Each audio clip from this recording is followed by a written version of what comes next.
الحمد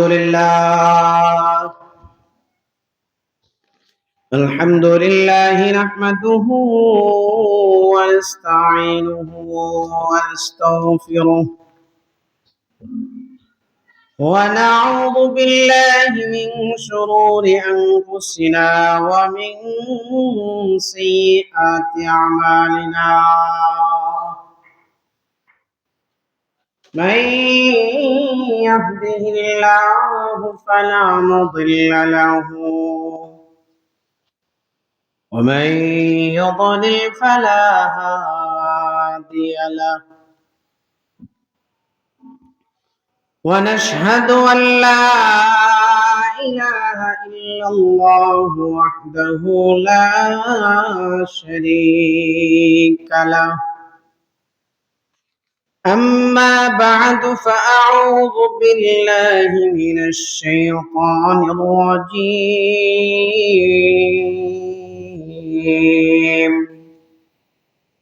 بسم الله الرحمن الرحيم.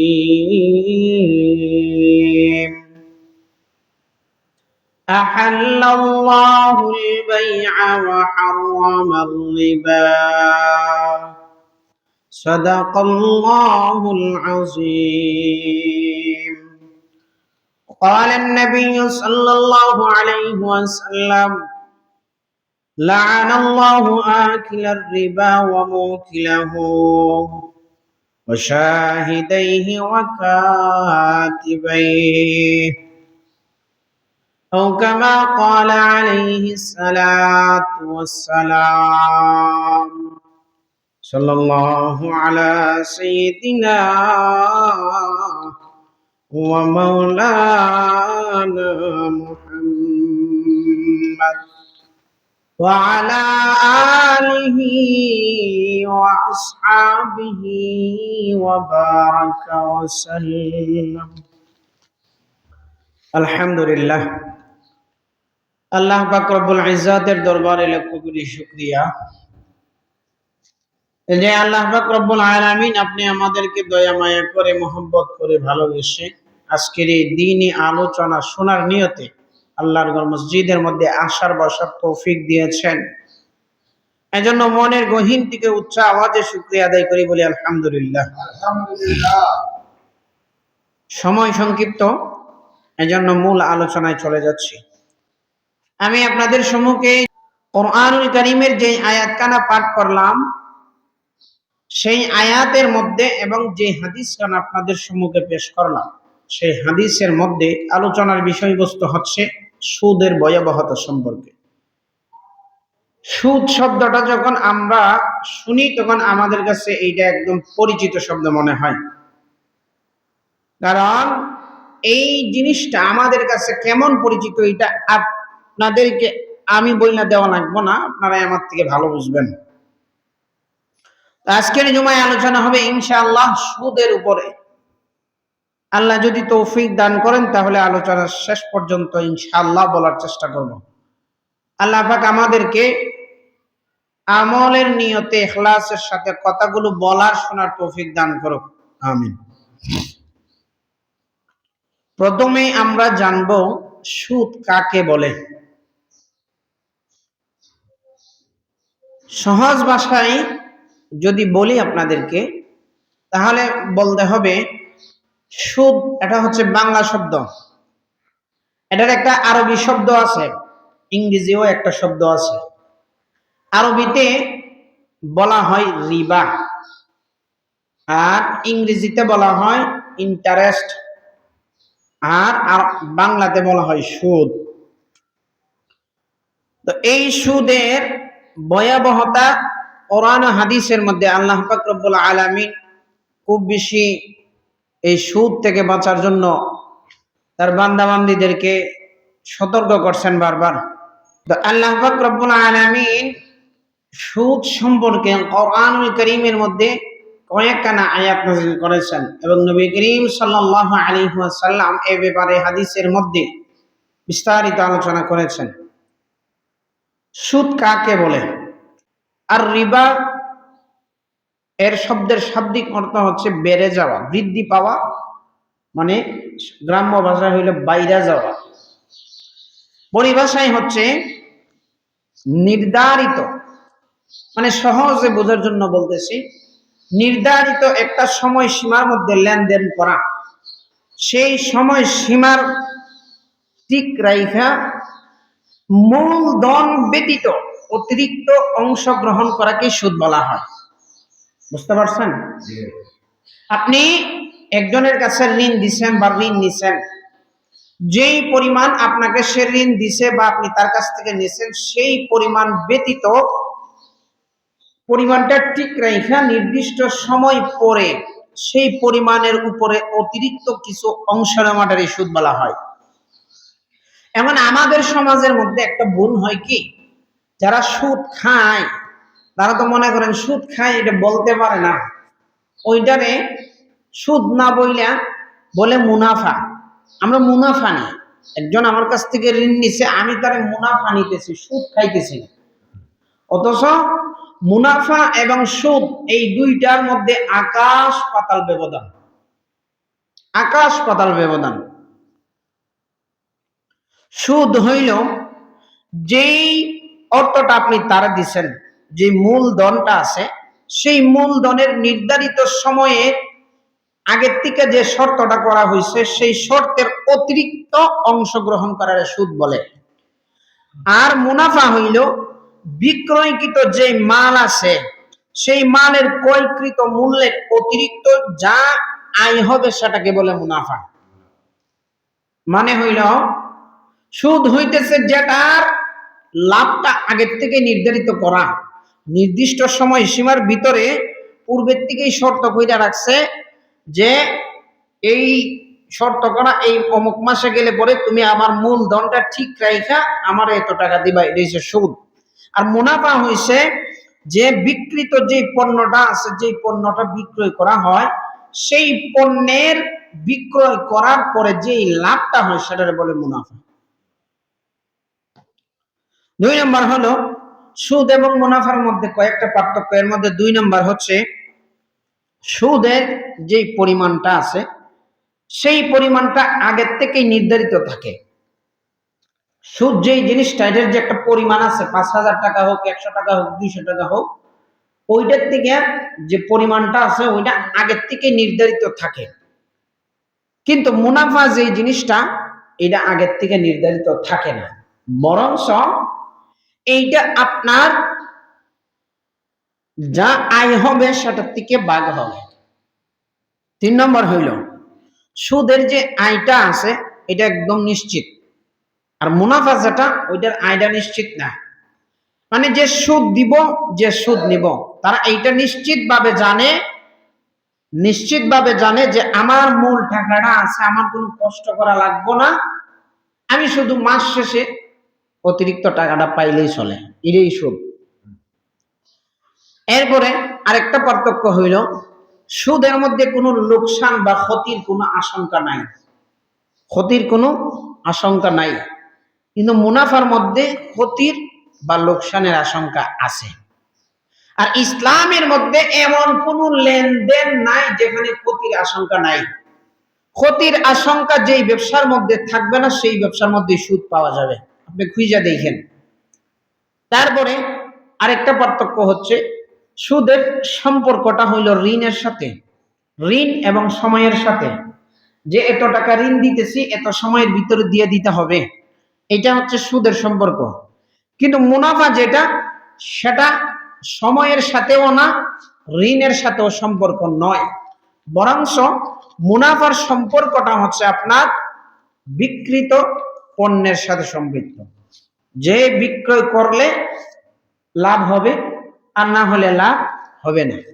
এই ছিল সুদের এবং মুনাফার মধ্যে পার্থক্য। সুদ এমন একটা লেনদেন, যারা সুদ খায় এবং দেয় তাদের অন্তরটা, বিশেষত ছাড়া সুদ লাগায়, মানে যারা দেয় তারা একটু নিষ্ঠুর প্রকৃতির মানুষ হয়ে থাকে। নিষ্ঠুর প্রকৃতির কেমন? সুদখোর যারা আছে তারা দুনিয়ার জমিনে টাকার নেশায় এত বেশি বিভোর হয়ে যায় যে অসহায় ঋণগ্রস্ত যারা আছে, সুদ নিছে, হয়তো বিপদে পড়ে নিয়ে গেছে, এই সমস্ত মানুষদের পিছনে এক প্রকার মানে দয়া মায়া ছাইয়া তাদের প্রতি লাগেই থাকে। এই কারণে এক পর্যায়ে গিয়ে তারা কেমন যেন পাগলের মতো হয়ে যায়। যারা সুদ দেয় তারা এক পর্যায়ে গিয়ে পাগলের মতো হয়ে যায়।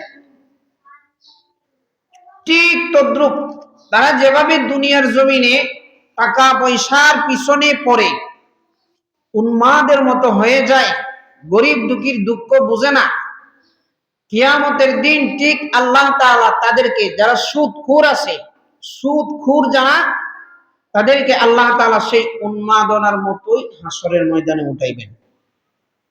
নাউযুবিল্লাহি মিন যালিক। হাসরের ময়দানে যে উঠাইবে, তারা যে উঠবে, তাদের চেহারার মধ্যে উন্মাদনা দেখা যাইবে, তাড়াহুড়ার একটা অভ্যাস থাকবে। ফলে অন্য মানুষ যারা আছে তারা দেখকেই বুঝে লাইব যে হে দুনিয়ার সুদখোর আসলো। এই কথাটা যে আমি বলছি এমন না, বলতে পারেন ইমাম সাহেব মনে হয় একটু বেশি কারোর সাথে হয়তো জিদ আছে বা নিজের থেকে বইলা ফেলাইছে, এমন না। বরং আল্লাহ তাআলা কোরআনের মধ্যে এই বিষয়টাই বলছেন। আল্লাহ তাআলা বলেন, الذين يأكلون الربا لا يقومون إلا كما يقوم الذي يتخبطه الشيطان من المس ذلك بأنهم قالوا إنما البيع مثل الربا وأحل الله البيع وحرم الربا।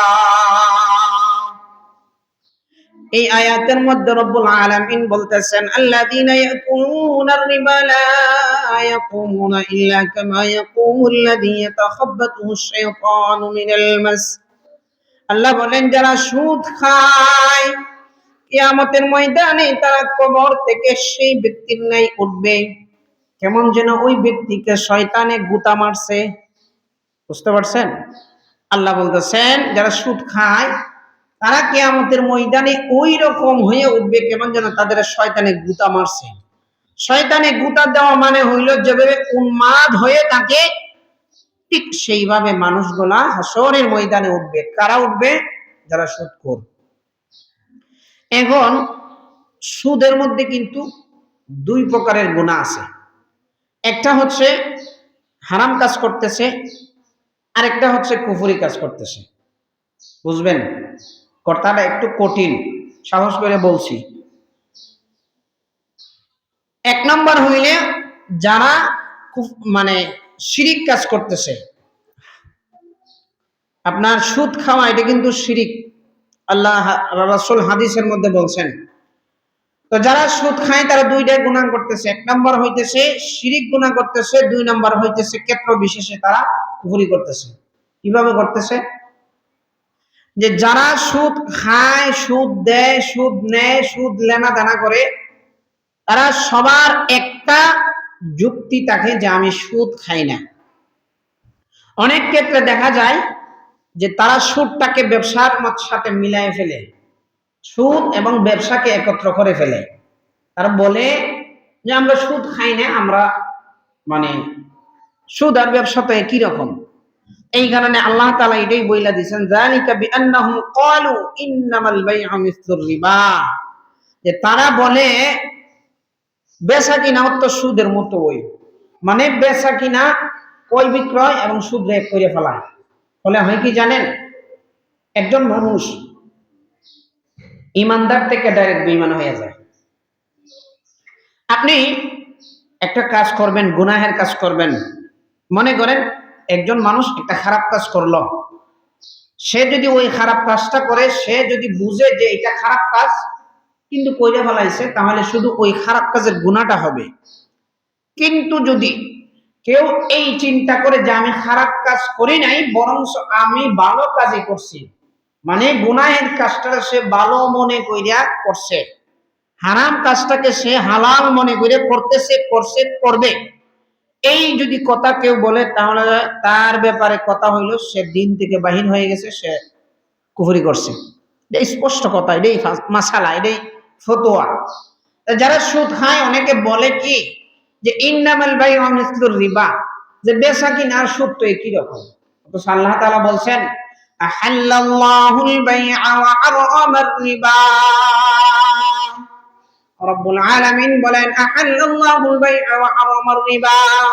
আল্লাহ বলেন আমি ব্যবসাকে হালাল করে দিলাম আর সুদকে হারাম করে দিলাম। এখন সুদ যদি জায়েজই হইতো তাহলে তো আল্লাহ তাআলা ব্যবসারে হালাল করছে, সুদরে হারাম করছে, এটা বলার কোনো প্রশ্নই আসে না। এইখান থেকে আমরা যে জিনিসটা বুঝলাম যে যারা সুদ খায় তারা দুনিয়ার জমিনে যেভাবে উন্মাদ হয়ে থাকে টাকার নেশায় গরিব দুঃখীকে সুখ দুঃখ বোঝে না, পিছনে লাগিয়েই থাকে, হাসরের ময়দানে আল্লাহ তাআলা তাদেরকে শাস্তি হিসেবে এভাবে উঠাইবেন যে তারা মানুষের পিছনে সবসময় লেগেই থাকবে, উন্মাদের মতো উঠবে। ফলে মানুষ বাকি যারা আছে তারা সবাই দেখতেই বুঝতে পারবে যে এই মানুষগুলা হচ্ছে দুনিয়ার জমিনে আসলো সুদখোর। আচ্ছা, এবং সুদের ভয়াবহতা কেমন, সুদের উপকারিতা কি কোনো কিছু আছে কিনা? সুদের উপকারিতা বলতে কিচ্ছু নাই। সুদ সম্পূর্ণ জিনিসটাই খারাপ, এটার কোনো উপকার নাই। বুঝতে পারছেন? যদি উপকারই থাকতো তাহলে আল্লাহ তাআলা বলতো না যে আহাল্লাল্লাহুল বাইআ ওয়া হারামার রিবা, যে আমি ব্যবসারে হালাল করছি সুদরে হারাম করছি, এই কথা বলার কোনো প্রয়োজনই ছিল না। রাসূল সাল্লাল্লাহু আলাইহি ওয়াসাল্লাম সুদের ব্যাপারে অনেক কঠিন হুঁশিয়ারি দিয়ে গেছেন। আল্লাহ তাআলা ওই সুদের ব্যাপারে বলতেছেন যারা সুদ খায়, সুদ খায় শুধু খাওয়ার সাথে না, খাওয়ার সাথে, দেওয়ার সাথে, নেওয়ার সাথে, অংশীদার হওয়ার সাথে, সবার সমান অধিকার, সবাই সমান গুণা পাবে। মনে করেন আপনি মেহমান বাড়িতে গেলেন, যাওয়ার পরে যদি দেখেন অনুষ্ঠানের মধ্যে গেছেন, এখন একটা অনুষ্ঠান সার্থক সফল করতে গেলে কিন্তু যে কোনো একজনের কষ্টের মাধ্যমে সেটা হয় না। সেটারে সফল সার্থক করতে গেলে কোনজন দেখবেন খানা প্লেট আইনা দিতেছে, কেউ খানা দিতেছে, কেউ পানি আনতেছে, কেউ চেয়ার আনতেছে, কেউ টেবিল মুছতেছে, মানে সবাই মিলেই কিন্তু কাজটা কইরা এটা সফল সার্থক করে, ঠিক না? ঠিক সেভাবে যখন সফল সার্থক হয় তখন তাদেরকে মানুষ তাদের সুনাম করে, যে অমুক জায়গায় গেছিলাম, তারা খুব আমাদেরকে মূল্যায়ন করছে, মানে তাদের সুনামটা সমানভাবে হয় না? ঠিক এইভাবে যারা সুদ খায়, যারা সুদ দেয়, যারা সুদ আইনা দেয় মাধ্যম হইয়া, যারা সুদের লেনা দেনা লেখে, লেখরা যে লিখতেছে লেখক এবং যে আইনা দিতেছে, তারা সবাই খাওরা দেওরা, যে লিখতেছে সে এবং মাধ্যম হইয়া যে আইনা দিতেছে, সবার সমানভাবে গুনাহ হইল না। আমাদের সমাজে একটা প্রচলন হয়ে গেছে কি, সরাসরি তো বলতে পারো না আমি সুদ খাই, ওই দূর সম্পর্কের আত্মীয়র মাধ্যমে লাগাইবো সুদ, লাগাইয়া বলবো কি আমি একজনের কাছ থেকে আইনা দিছি গো, তুমি তাড়াতাড়ি দিলাইও আমার মানিজ্যটা ঠিক থাকতে, এটা আমার টাকা না, আমার মেয়ের জামাইয়ের টাকা, এটা আমার টাকা না, আমার বাতিজির জামাইয়ের টাকা, এইভাবে কিন্তু লেনদেন করে। এখন ওই যে বাতিজির জামাইয়ের কথা বললো, মেয়ের জামাইয়ের কথা বললো, যদি মেয়ের জামাইটাই অংশীদার থাকে, লেখা যে লিখতেছে সুদের হিসাবগুলো, সেও সমান অধিকার গুণা পাবে, যে খাইতেছে সেও সমান অধিকার গুণা পাবে, যে দিতেছে সেও সমান অধিকার গুণা পাবে। এখন সুদের ভয়াবহতা কেমন, আল্লাহ এবং তার রাসূল যারা সুদ খায় তাদের সাথে সরাসরি যুদ্ধের ঘোষণা করছেন, বলেন নাউজুবিল্লাহ। যারা সুদ খায় তাদের সাথে আল্লাহ এবং তার রাসূল যুদ্ধ ঘোষণা করছেন। এমন যেই মানুষের সাথে, যেই জাতির সাথে, যেই সম্প্রদায়ের সাথে, সুদখোরদের সাথে আল্লাহ এবং তার রাসূল যুদ্ধ ঘোষণা করছেন, সেই জিনিসটা কত ভয়ানক আল্লাহ, অথচ আমরা এই জিনিসটাই খাইতেছি। আল্লাহ তাআলা এই ব্যাপারে কোরআনুল কারীমের মধ্যে বলেন فَإِن لَّمْ تَفْعَلُوا فَأْذَنُوا بِحَرْبٍ مِّنَ اللَّهِ فَأْذَنُوا بِحَرْبٍ مِّنَ اللَّهِ وَرَسُولِهِ وَإِن تُبْتُمْ فَلَكُمْ رُءُوسُ أَمْوَالِكُمْ লা তাযলিমুনা ওয়া লা তুযলামুন। আল্লাহ রাব্বুল আলামিন এই আয়াতের মধ্যে বলেন, ফাইল্লাম তাফআলু ফাযানু বিহারবিন মিনাল্লাহ। ফাইল্লাম তাফআলু, যদি তোমরা এমন না করো, ফাযানু বিহারবিন মিনাল্লাহ, তাহলে তোমরা আল্লাহ এবং তার রাসূলের সাথে যুদ্ধের জন্য প্রস্তুত হয়ে যাও। নাউযুবিল্লাহ। ওয়া ইন তুবতুম, যদি তোমরা তওবা করো, ফালাকুম রুউসু আমওয়ালিকুম, তাহলে তোমরা তোমাদের মূলধন ফেরত পাবে। লা তাজলিমুনা ওয়া লা তুজলামুন, তোমরা কারো উপর জুলুম কইরো না, তোমাদের উপরও জুলুম করা হবে না। এই আয়াতটা বুঝতে গেলে একটু আগ থেকে বুঝতে হবে। আল্লাহ তাআলা যখন কোরআনের মধ্যে সুদ হারাম ঘোষণা করছেন, তখন যারা সুদ নেওয়া দেওয়া করত, তখন তো সুদের রাস্তা বন্ধ হয়ে গেছে। এখন একজন মানুষ যখন সুদ লেনা দেনা করছে, তার যে আগের যে মূল ধনটা ছিল সেটা পাওয়ার যে সে অধিকার রাখে না। এখন দুই প্রকার মানুষ হয়ে গেছে, যারা সুদের মূল ধনটাই দিতে চায় না, আবার আরেক দল আছে মূল ধনও নিতে চায় আবার সুদটাও নিতে চায়। অথচ আল্লাহ তাআলা সুদ লেনা দেনা কি করছে? হারাম করছে। যখন সুদ হারাম ঘোষণা হয়ে গেছে, তখন তোমাদের যে অতিরিক্ত যেই টাকাটা, মানে যেটারে সুদ বলে, মূলধন ব্যতীত যেই টাকাটা, সেই জিনিসটা তোমরা ছেড়ে দাও, মাফ করে দাও। যদি মাফ করে দেও তাহলে আল্লাহ তাআলা তোমাদের তো কবুল করবেন। যদি মাফ করে দেন তাহলে তো আল্লাহ খুশি।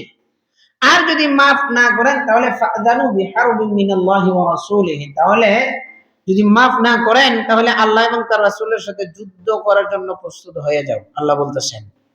এই কথাটা বলতেছেন। তারপরে আবার আল্লাহ তাআলা বলতেছেন, এখন ধরেন সুদ খাইছে একজন মানুষ, এখন কয়েক সময় ছাইড়ে দিছে, আল্লাহর ভয় ঢুকছে, সে ছাইড়ে দিছে।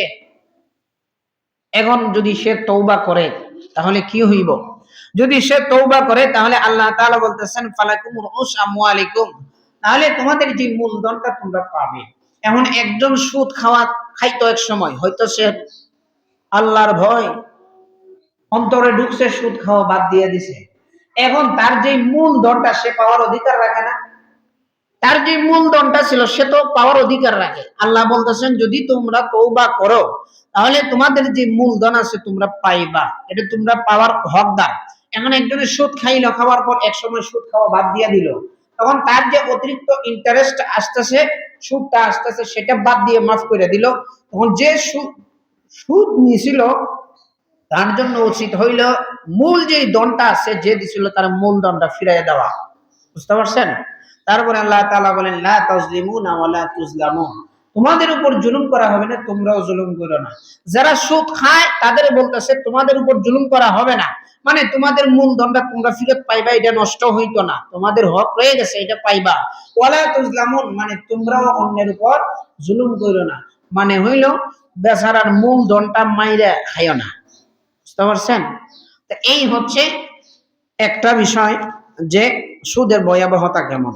এখন সুদের ভয়াবহতা সম্পর্কে আসলে অনেক লম্বা আলোচনা আছে, অনেক লম্বা আলোচনা। এর মধ্যে একদম সংক্ষিপ্ত আকারে যদি বলি তাহলে আমি এটা বলবো যে সুদের ভয়াবহতার মধ্যে সবচাইতে ছোট যেই গুনাহটা হয় সুদ খাওয়ার মাধ্যমে, সবচাইতে ছোট যে গুনাহটা হয়, রাসূল সাল্লাল্লাহু আলাইহি ওয়াসাল্লাম বলেন, হযরত আব্দুল্লাহ ইবনে মাসউদ রাদিয়াল্লাহু তাআলা আনহু বলেন, সুদ খাওয়া, দেওয়া, নেওয়া, লেখা সবকিছু গুনাহ তো সমান, আগেই বলছি, ঠিক না?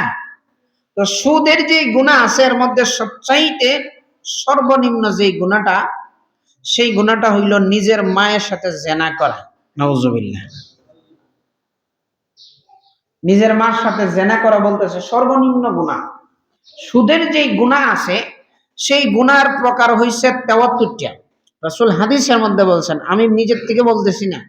হযরত আব্দুল্লাহ ইবনে মাসউদ বলেন, সুদের গুনাহ হইল তাওয়াত্তুরটা, তার মধ্যে সর্বনিম্ন গুনাহ হইল, এই সুদের সর্বনিম্ন গুনাহ হইল নিজের মার সাথে জিনা করা।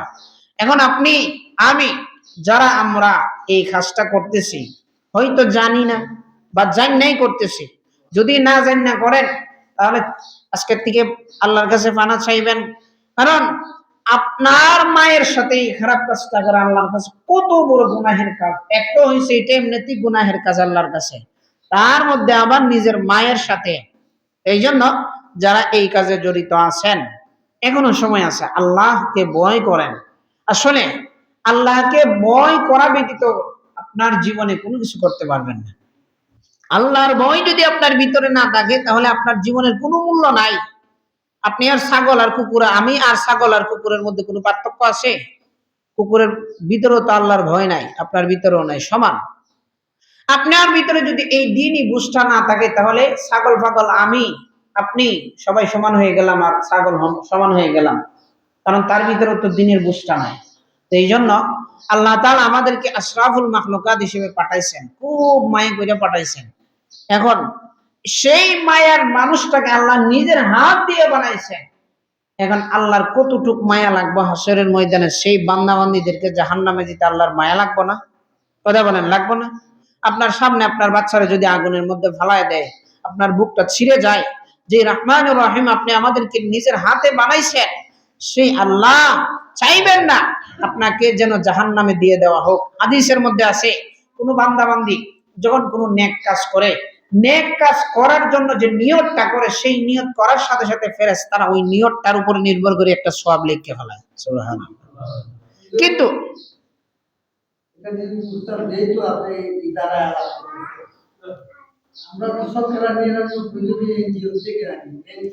বলতেছি, আমি আসতেছি, সুদের অনেক লেনাদেনার বিষয় আছে, আমি বলতেছি ওইটাই। তো যেটা বলছিলাম, কি যেন বলছিলাম, কেউ মনোযোগ নেই। হ্যাঁ, হাদিসের মধ্যে আসছে যখন কোনো বান্দা গুনাহের মধ্যে মানে কোনো ভালো কাজ করার নিয়ত করে, তখন ফেরেশতারা সাথে সাথে ওই নিয়তের উপর নির্ভর করে একটা সওয়াব দান করে। কিন্তু কোনো বান্দা বান্দি যখন গুনাহের নিয়ত করে, তখন আল্লাহ তাআলা ফেরেশতাদেরকে বলেন, ফেরেশতারা একটু অপেক্ষা করো, দেখি আমার বান্দা আল্লাহর দিকে ফিরে আসে কিনা, আমার বান্দা আমার দিকে ফিরে আসে কিনা, আমার বান্দা আমার দিকে ফিরে আসে কিনা। ওই বান্দা বান্দি যতক্ষণ পর্যন্ত গুনাহের কাজটা না করে ততক্ষণ পর্যন্ত আল্লাহ তাআলা ওই বান্দা বান্দিদের গুনাহটাকে ফেরেশতাদের মাধ্যমে লেখান না। সুবহানাল্লাহ। ভালো কাজ করলে শুধু নিয়ত করলেই আল্লাহ ফেরেশতাদের মাধ্যমে লিখে ফেলেন, কিন্তু যখন কোনো খারাপ কাজের নিয়ত করে, যতক্ষণ পর্যন্ত না ওই খারাপ কাজটা সংগঠিত হচ্ছে ততক্ষণ পর্যন্ত সেটা লেখা হয় না। তো যেই জিনিসটা বলছিলাম, আপনি হয়তো জীবনে এই কাজটা কইরা ফেলাইছেন জান্না বুঝিয়া, না জানে। এখন যদি না জেনে এই কাজটা করে থাকেন তাহলে আল্লাহর কাছে পানা চান, যেহেতু আজকে জানছেন। আর যদি জেনে বুঝে এই কাজটা করে থাকেন তাহলে আল্লাহর কাছে আরো বেশি পানা চান, কারণ আপনি জেনে বুঝে শিরিক গুনাহ করতেছেন। আর যদি আপনি এই জিনিসটা মনে করেন যে আমি বৈধ কাজ করতেছি, সুদ খাইতেছি না, হালাল কাজ করতেছি, তাহলে আপনার ঈমান নতুন করে আনতে হইব। খুব কঠিন মাসালা, খুব কঠিন বিষয়। ঈমান সামান্য বিষয়ের মাধ্যমে আসে, সামান্য বিষয়ের মাধ্যমে যায়। এই জন্য ঈমান নিয়ে কখনো খেলা মেলা করতে নাই। এটা ফুটবল খেলা না যে লাভ দিলাম গোল যেদিকে আছে ওইদিকে গিয়ে গোল হয়ে যাবে, জি না। ঈমান এমন এক জিনিস, আপনার সামান্য ভুলের কারণে হুট করে ঈমানটা চলে যাবে, আপনি বলতেও পারবেন না। এই জন্য যারা এখনো আছেন, আমরা যারাই এই কাজটাই লিপ্ত আছে, আমরা আল্লাহর কাছে পানা চাই, আল্লাহ আমাদের হেফাজত করুন, বলেন আমিন। এখন কথা হইল সুদ। এই যে মুরব্বী বলছেন, অনেকে আছেন ব্যাংক ব্যালেন্স থেকে সুদ আনেন না? সবাই আনে, সমাজের মধ্যে এটা একটা প্রচলন হয়ে গেছে। এই প্রচলন থেকে যত তাড়াতাড়ি না বের হয়ে আসতে পারবেন ততক্ষণ পর্যন্ত মুসলিম উম্মাহ, মুসলিম মিল্লাত জাগ্রত হবে না তাদের ভিতরে ঈমানি হাইসিয়তটা। কারণ হচ্ছে দেখেন, আল্লাহ তাআলা বান্দা বান্দীদেরকে দুনিয়ার জমিনে পাঠানোর পরে আল্লাহ তাআলা চলাচলের মাধ্যম হিসেবে ব্যবসা বাণিজ্যের মাধ্যম আল্লাহ তাআলা দিয়ে দিচ্ছেন। কিন্তু ইহুদি খ্রিস্টান যারা আছে তারা সেই বান্দা বান্দীদেরকে অন্যদিকে মুড় ঘুরানোর জন্য সুদের ব্যবসার লেনদেন খুইলা রেখে দিছে, সর্বদিক দিয়ে সুদ। আমরা মনে করি কি খালি টাকার সুদ লাগাইলেই সুদ হয় না। এই যে আমরা যারা কিস্তি আছে না, কিস্তি একদম খোলাসা আলোচনা, কোনো এখানে লুকানোর ছাপানোর কোনো বিষয় না। আমানতদারিতা নিয়ে কথাগুলো বলতে হচ্ছে। যারা কিস্তির মধ্যে যুক্ত আছেন, যত তাড়াতাড়ি সম্ভব আল্লাহর কাছে পানা চাইয়ে কিস্তিটা বাদ দিয়া আল্লাহর কাছে তওবা করেন। কারণ কিস্তি সম্পূর্ণ সুদ, স্পষ্ট হয়ে দিলাম। কিস্তি যারা তুলেন সম্পূর্ণ সুদ। এখন এখানে একটা বিষয় হইল, আমি বলবো না এই সুদ খাওয়া হালাল, আমি বলবো না সুদ খাওয়া ভালো, এটাও আমি বলবো না। তবে হ্যাঁ, একটা জিনিস বলি, অনেক সময় আছে অনেক মানুষ মাইনকাসিফাই বুঝেন, মানে খুব বেশি বিপদে পইরা অন্যের ফর্মুলা শূন্য একটা কিস্তি তুল্লা ফেলাইছে, একটু সুদ আইনেই ফেলাইছে। তার অবস্থা হয়েছে একটা, আরেকটা হয়েছে সে সুদের ডিলারশিপ করে, সুদের খেলা মেলা করে। দুইজন কিন্তু সমান নয়, তবে হ্যাঁ গুণা দুইজনেরই হচ্ছে। একজন একটু নেতা টাইপের, আর একজন একটু মানে সাইমসা টাইপের, এইরকম আর কি, একটু কম বেশি, তবে সুদের গুণা কিন্তু সবার হচ্ছে। এই জন্য যারা এখনো কিস্তির সাথে লেনদেনের সাথে যুক্ত আছেন, আল্লাহর কাছে পানা চান। এই পুঁজিবাদীরা মুসলমানদেরকে ধ্বংসের জন্য এই রাস্তাটাই খুইলা রাখছে, যে এমন এক সিস্টেম রাখছে যে দেখা যায় একজন মানুষ যখন এই লেনদেনের মধ্যে ভুলে হইলেও ঢুকে যাইব, তখন আর বাইরনির কোনো সুযোগ নাই। কিভাবে জানেন? আপনি 20,000 টাকা তুললে 20 টাকা করে লোন তোলা হয়, জমা হয় না? 2 বছর পরে দেখবেন, আপনি যখন দেখবেন এই 20 টাকা হইতে হইতে কেন আরো 10,000 হয়ে গেছে, দূর আরো 10,000 উড়াইলাই। তারা কিন্তু আপনাদের এই লুকটাই দেখায়, যারা কিস্তির মানে এই চাকরিটা করে তারা আপনাদের এইটাই দেখায়, আর আমরা তো সেই কাজটাই করতেছি। তো যেই জিনিসটা বলতেছিলাম, এই কিস্তি যারা করে এর মধ্যে একটা অন্যতম প্রতিষ্ঠান হইল ব্রাক। ব্রাক না, এটাই তো একদম বেশি পরিচিত। সেই ব্রাক জিনিসটা কি জানেন? সেই ব্রাক মুসলমানদের কি ক্ষতি করতেছে জানেন? এই ব্রাক এক সময় উপমহাদেশের মধ্যে ইস্ট ইন্ডিয়া কোম্পানি উপমহাদেশের সব সম্পদগুলো তারা নিয়ে গেছিল, আমাদের একদম ল্যাংটা ঘুরে রেখে দিছিল, মানে সম্পদ সবগুলা তারা নিয়ে গেছে, আমরা এখন ফকির। ঠিক এমনও হতে পারে, আমার কাছে মনে হয় আগামী 100 বছরের ভিতরে এই ব্রাক নামক যে সমস্ত এনজিও গুলা আছে, এই এনজিও গুলা আমাদের উপমহাদেশকে সম্পূর্ণরূপে ফকির বানানোর জন্য যথেষ্ট।